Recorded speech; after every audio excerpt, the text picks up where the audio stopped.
Hello everyone and welcome to another video. Now this should be a pretty interesting episode I think, but before we get into that, I think there's an elephant in the room we have to address. Some of you eagle-eyed viewers out there might notice something a little different about me, right? We got a lav mic here, I've got a stand for my camera so I can use both of my hands and record at different angles. Literally, who is he? Now, admittedly, I am still pretty new to this, so you are going to be seeing a lot of the same boring shots for a little while, but just you wait. A year from now, I'm going to be Dan Lautzen. Just you wait.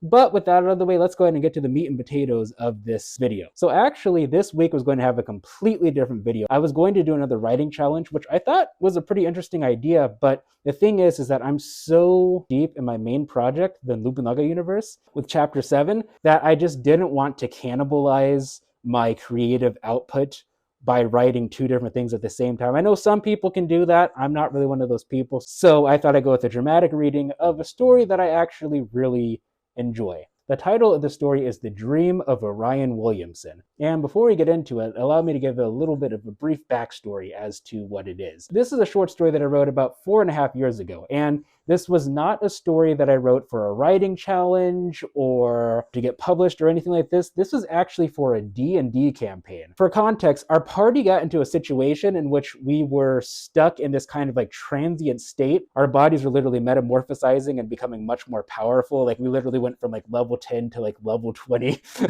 While our bodies were in this like catatonic state, we had to write a story about what our characters saw while this was going on. So that's what this is. This is what my character, Orion Williamson, saw. Now, just to give a little bit of a disclaimer here, this was, again, a story that I wrote for fun. It's basically just a first draft, so there are some mistakes that I noticed while I was reviewing it, so please be kind with that. And again, I'm not a professional voice actor, so please also be kind with my narration. Oh, and it also deals with some fairly dark subject matter, so you have been warned. But I thought it was a very fun story to write. My DM, in particular, happened to really enjoy it. I was like, you know what, might as well, right? I can get a video done for this week while still maintaining my creative energy for my main project. So, with that out of the way, without further ado... Darkness. An empty void. Rocking back and forth, I drift along the sea of uncertainty. A sea... Yes. I smell the sea. I smell... wood? Cheap alcohol and the overwhelming odor of unbathed men and women. The sound of rats fighting each other for whatever scraps they could find. Yes, this setting was all too familiar. Reminds me of my time with the Red Royals. No, perhaps the time before then. There was that merchant ship that I worked for once. How was I? 10? 11 maybe? Just a kid. Mad at the world. Mad at his family. Mad at himself. It took a lot of smooth talking to get on that ship, but it worked out in the end. Although, part of me regrets it. The cold nights, the early mornings, the fierce storms, and the brutal labor. I was just a kid, but more importantly, I was a kid who came from money. I thought of myself as better than the bourgeoisie in Sandera, but as I lay, crying myself to sleep on that first night, I realized that I was no different than the rest of them. Spoiled. Arrogant. I had everything handed to me on a silver platter. Those times that I skipped classes at home to play with the local boys? Sure. I got in a few scraps, but that wasn't really me. Nothing more than unchecked voyeurism. At the end of the day, no matter how rough I made my speech, no matter how bloody I got fighting Tommy or Russell or Abdul or whichever idiot pissed me off that day, I was able to return home, safe and sound to my servants and my velvet sheets. The rest of the kids didn't have that luxury. They were born in the streets, and they would probably die there. They would go back to their homeless shelters, back to begging and freezing to death during the winter. Living in a port city, with those lake and ocean effects, it didn't matter that we were the most southern city in Malaysia. Winters were always brutal. Tourists never seemed to understand that about Sandera. Of course, some kids did have homes. They weren't very large, nor were they very happy. I remember there was this kid, Salvador. He was the jokester of the bunch. Always had something witty to say about everything. He was the loudest of the group, and the one that got into the most trouble. Thing is, he would always show up each day with some sort of bruise on his face, or a burn on his arm, or maybe a broken finger or two. Whenever we Or perhaps I should say I would ask him about it. He'd always get quiet. We'd see him every day until one day he just didn't show up. The rest of the boys just went about their days, acting as if it was the most normal thing in the world. And maybe it was for them. "Oh, Salvatore's gone," is all they said. I must have been about 8 or 9. I always wondered what happened to him. Later, I'd find out that he had an abusive father and an even more abusive mother. It was so strange. He came home one night. His dad was passed out drunk in their one-room cellar, and his mother was sleep-deprived and angry. She was crying. He asked her what was wrong. Immediately, she stopped crying. She was silent for a moment. She looked up at him, quizzically. It was not the look of a mother, but rather of a predator. She asked him if he loved him. "Of course I do," he said, confused. She asked him if he would always love her. "Of course," he said. "Good, because mother loves you. You know that, right?" She looked away. "You know that mother will always love you, right?" She didn't wait for an answer. She took the knife that she had been using to peel the rotten potatoes that they would be having for dinner that night and stabbed him. Then she stabbed him again and again. As the warm blood splashed on her face, this invigorated her, and she stabbed more and more, laughing. She was enjoying this. After a minute or two passed, and the passion had cooled down, she looked at her son's corpse. She just stared at it for maybe an hour. Then she threw his body into the ocean. The harbor could get really filthy. No one would notice that another dead body had been dumped there. The sad thing is that, had she not confessed to the police about this, no one would have done anything. No one would have cared. That was the difference between him and me. I lived in the upper wing of the city. Sure, we had abusive parents there too. Their kids would have to wear sleeves and masks to hide their love marks, but they were there. But let me tell you, if I had been murdered in my own house the way that Salvatore was, the whole city would have gone into chaos. Everyone in the upper wing, regardless of relation, would have gone into mourning, and the whole city would have attended my funeral. I'd have been buried at sea with the highest honors, as is custom in Sandera. It's kind of funny how that works out. Whether you're rich or poor, whether it's by your abusive mother or the Navy, with honors or not, if you die in Sandera, your body always finds its way at the bottom of the ocean. I guess that's why I wanted to get on any ship that I could. If I was going to be buried at sea either way, I might as well go out my way. Or so I thought. Maybe. "Orion, you're zoning off again, what's up?" That was a familiar voice.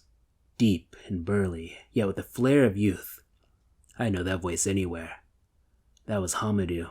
So, I was in the Crimson Reaver after all. Strange. I had imagined a life where I had left this ship. I was a different man, in a school uniform. What was I doing in one of those? No, that must have been a dream. There's no way that I'd leave this ship. It's my home. I turned towards Hamadou. You know, I was just thinking about how bad the food in Thor is. Thinking about it just gives me the chills, I said, shivering for effect. Yeah, whatever, man. I don't care what you say. If we were to make a list of the best things that could have happened to Alasia, lobster tail soup would be at the top.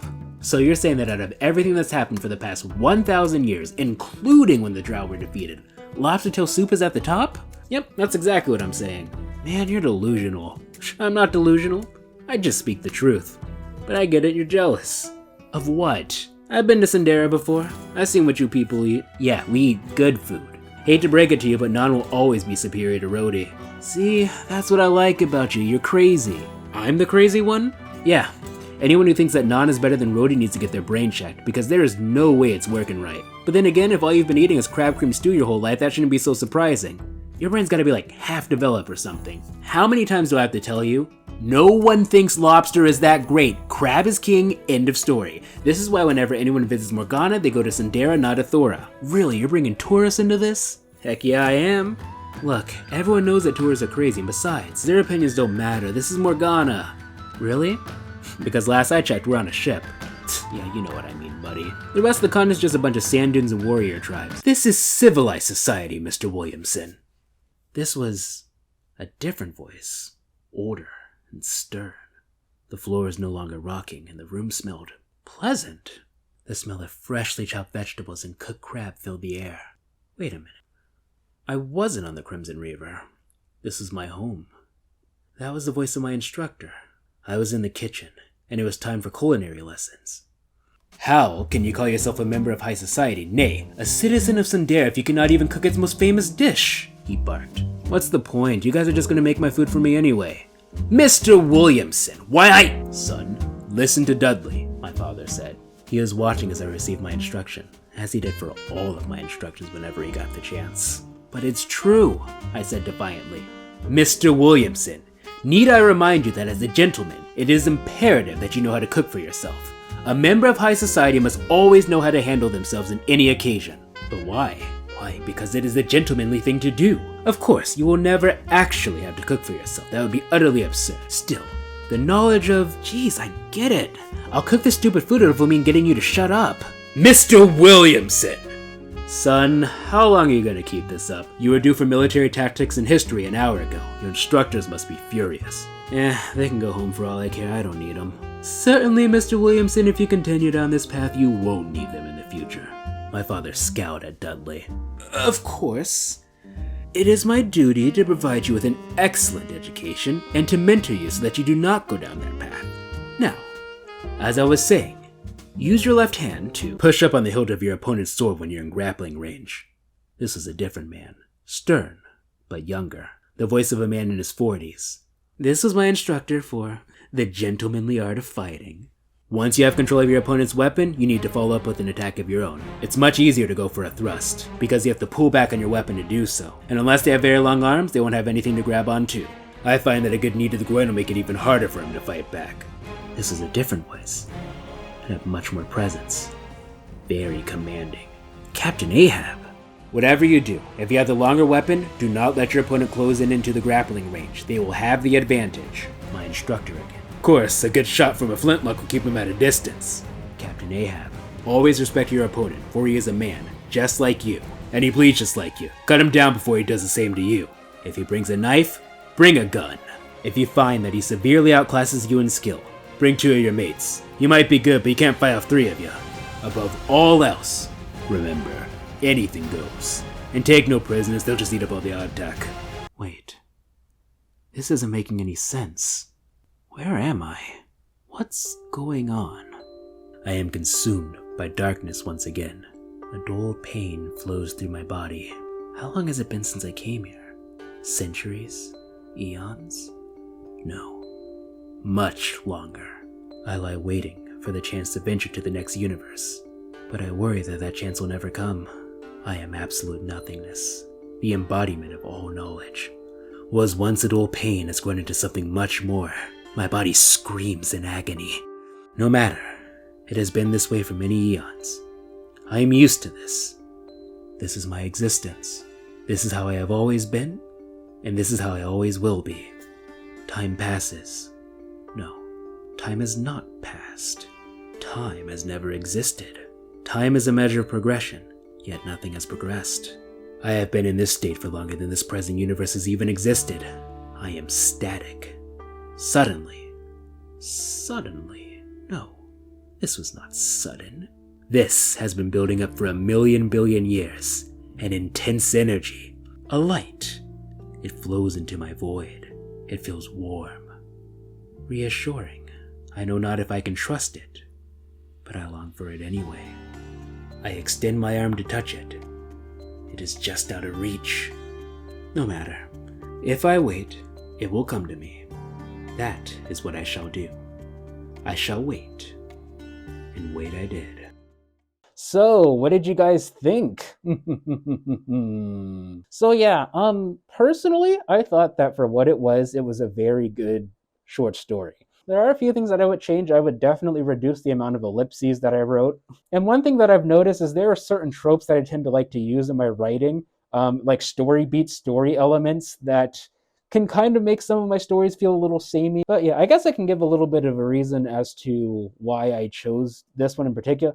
The group that I'm with, we haven't done anything in like a year, but in a couple weeks we plan on doing like a big one-shot together. So that's kind of what got me in the mood to write it.